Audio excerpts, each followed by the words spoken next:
Buat saya di penjara juga. Yang masuk, saya jamin kehidupannya. Mereka pun saya kasih barang untuk ngedarin di dalam. Sampai saat ini masih. Jadi memang sengaja dimasukkan memang Dimasukkan untuk mengedarkan di dalam sel.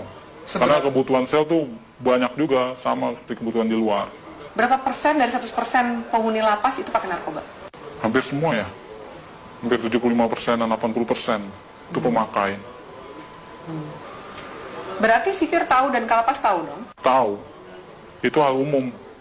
Karena kan kita juga masuk barang itu nggak mudah. Biasanya itu uang tip atau apa segala macam. Selalu diminta. Berapa biasa minta? Sipir berapa, kalapas berapa?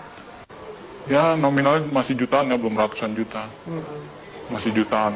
Misalnya jutaan, sipir tuh dapat berapa sih? Sipir sebulan bisa dapat 5 juta, 7 juta. Tergantung kita bawa masuk barangnya berapa banyak. Oh barangnya sekian, ya tinggal di itu aja proses. Kalau kalapas dapat berapa sih? Kalapas dia puluhan juta. Yang paling banyak demand-nya itu di penjara mana? Cipinang. Lebih banyak dia bandarnya. Salah satunya banyak kan anak buah saya selama ini yang ketangkep di mana. Mereka di dalam ya saya tanggung semuanya. Dia di dalam, hidup keluarganya di luar, saya tanggung semua. Oke. Sampai dia keluar. Sampai dia keluar. Secanggih apa sih bisa ngatur peredaran narkoba Iya. di dalam penjara? Alat-alat mereka canggih dong? Canggih. Mereka alat-alatnya lebih canggih dari pemerintah Indonesia sendiri ya. Masa? Iya. Secanggih apa? Dari mulai telepon, mereka pakai satelit, langsung tembus satelit. Tidak ada lagi lewat operator-operator Indonesia. Mereka semua pakai satelit. Jadi nggak usah disadap. Nggak bisa disadap. Sangat sulit untuk disadap. Tidak akan ada habisnya Indonesia. Karena Indonesia target terbesar di Asia untuk peredaran. Untuk peredaran. Kenapa Indonesia jadi target? Karena demand yang begitu besar? Demand-nya begitu besar. Keuntungannya juga besar. Hukumannya juga ringan. Soal hukuman, Iya. ringan. Berarti nggak mungkin bikin jera. Apa sih yang bikin jera aparatnya? Dari mana sih kemudian kalau misalnya mau ngabisin ini gitu? Dari mana sih? Biasanya kalau main di hakim itu buat main hukuman. Peringanan hukuman, segala macam. Anda bayar? Saya bayar. Dalam bentuk uang atau dalam bentuk barang juga Anda kasih? Uang, biasanya uang. Mereka hanya uang. Kadang barang tergantung hakim. Hakim maunya apa ya kita kasih. Banyak klien Anda yang hakim yang make juga? Ada banyak. Ada 10 orang ada. Bagaimana Anda menggunakan uang yang luar biasa banyak ini? Biasanya Anda menghabiskan untuk apa? Biasanya saya habisin buat pesta-pesta aja. Pesta, saya beli barang, segala macam apa, kebutuhan. Kebutuhan dalam arti ya saya lihat orang-orang kaum-kaum yang kurang mampu juga sebenarnya saya kasih.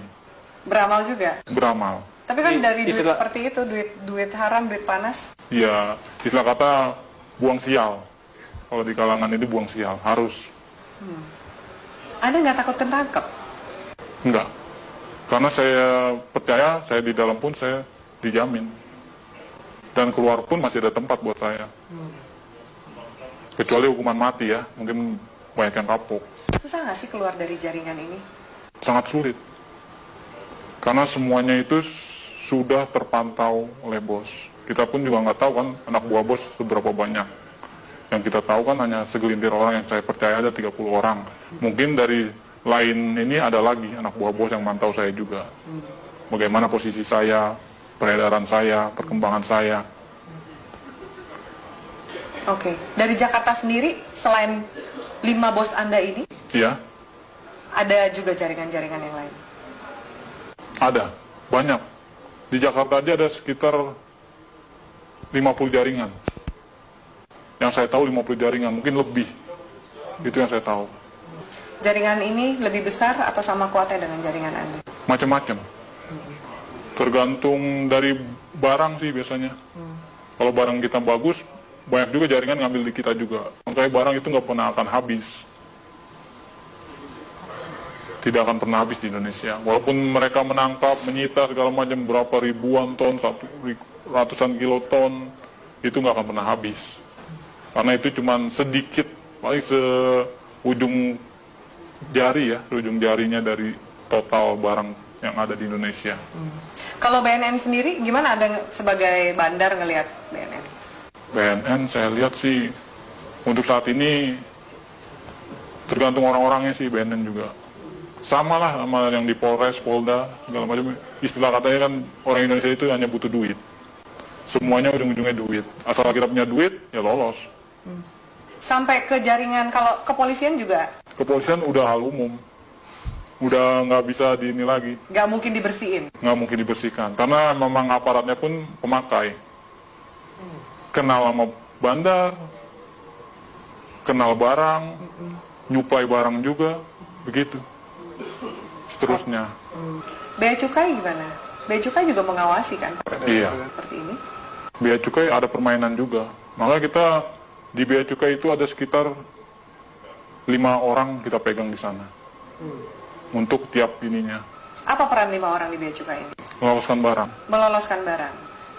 Jadi ada pengiriman juga? Pengiriman barang, pengeluaran keluar barang, itu semua lewat dari mereka ini, 5 orang ini.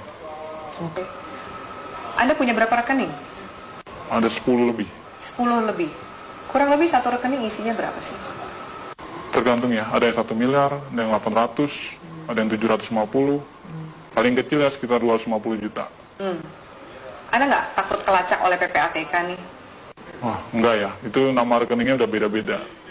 Ada panggilan untuk berhenti dari dunia hitam ini? Belum ada.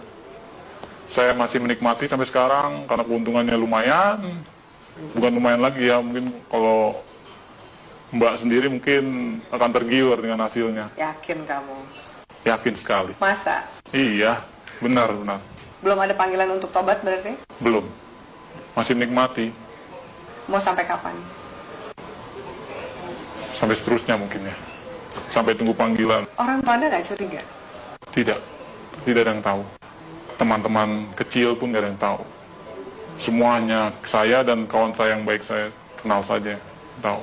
Apa enaknya punya uang banyak tapi harus bersikap seperti biasa-biasa dan sembunyi dari semua orang? Itu ya konsekuensi. Karena kalau kita terlalu vulgar pun orang akan mencolok. Ini anak kerjanya apa tapi menghasilkan segala macam, itu malah bakal menimbulkan kecurigaan. Baik dari orang tua, saudara, bahkan lain-lainnya bakalan imbasnya ya penyelidikan dan penangkapan. Apakah jaringan narkoba ini juga masuk ke istana? Istana sebagian ya udah masuk.